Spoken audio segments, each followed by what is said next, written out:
प्यारे बच्चों, अस्सलामु अलैकुम वरहमतुल्लाहि वबरकातुहू। देखिए लिखा हुआ है 4, एक्सरसाइज नंबर 4। नीचे दो तालिब इल्मों के दरमियान हुई गुफ्तगू दी गई है।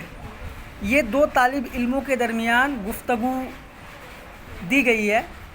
पहला तालिब इल्म अलिफ वाला कहता है कुछ लोग ख्याली पुलाव पकाने में महारत रखते हैं।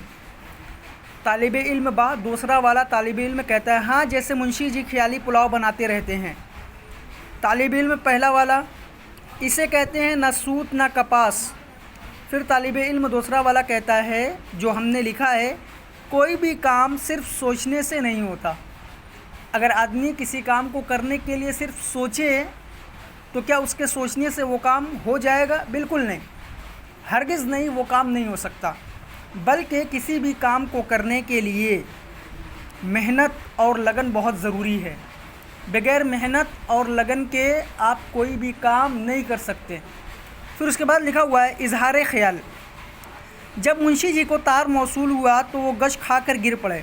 जब वह होश में आए होंगे तो क्या हुआ होगा? कहानी को आगे बढ़ाइए। फिर उसके बाद अमली मश्क। इस सबक को कहानी की शक्ल में अपने अल्फाज में मुख्तसर करके लिखिए। ये कहानी आपको अपने अल्फाज में मुख्तसर करके लिखनी है। फिर उसके बाद है इस सबक के किरदारों की अदाकारी कीजिए।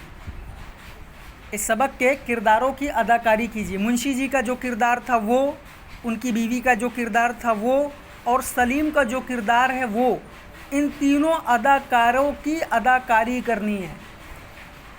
फिर उसके बाद है नादान दोस्त से दाना दुश्मन बेहतर है।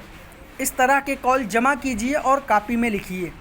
आपको सिर्फ ये वाली एक्सरसाइज नंबर 4, ये जो हमने लिखा है कोई भी काम सिर्फ सोचने से नहीं होता बल्कि उसके लिए मेहनत और लगन भी ज़रूरी है। आप इस एक्सरसाइज को बुक में करिए और फ़ोटो क्लिक करके हमें सेंड करिए।